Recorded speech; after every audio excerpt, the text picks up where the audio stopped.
Let's talk about cancer a little bit. You've discussed that here just briefly, but one of the questions that we get asked to ask people like yourself is, what do I do when I get that diagnosis? A lot of times we get the diagnosis and we hear, hey, you're in luck, we caught it early enough, I can start you on treatments on Tuesday. What should somebody do that's sitting in that chair on the other side of the doctor that hears those words? Calm down and go get a second opinion. Anytime you're diagnosed with cancer, you're not going to die within the next 2 weeks, 2 or 3 weeks. And this is what we would always tell people to do.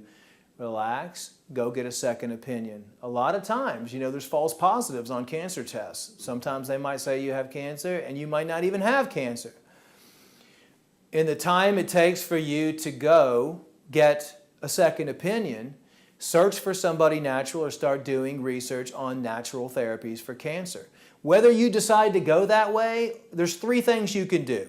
You can go the medical route with chemo and radiation, which ultimately has a very low track record, which is poison. Even in the Merck manual, it says chemotherapy is a derivative of mustard gas.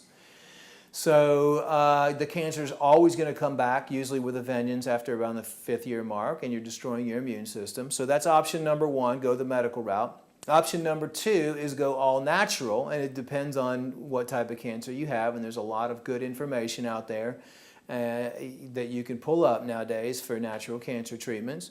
Or number 3, you can do a combination of both.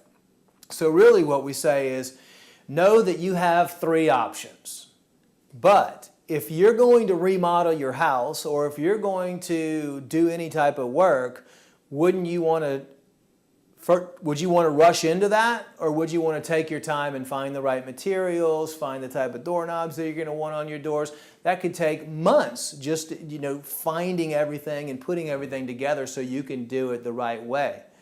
So we really tell them, don't let the medical profession scare you into anything. Nothing's really going to change in the next 2 or 3 weeks. You're not going to have a little cancer here and be in stage 2 in 2 or 3 weeks. Very rarely maybe would that happen, depending on the type of cancer. Stop, take 2 steps back, start doing your research, and then come to an informed decision within yourself. You're right. Basically, there's a fear model. The doctors, the oncologists, they're trained to basically say, you're going to die, we have to start immediately. And that's ingrained in them, and the reason they tell them that is because they don't want them going out there and starting to do research and starting to do natural things. They want to bring them into the system because there's so much money involved.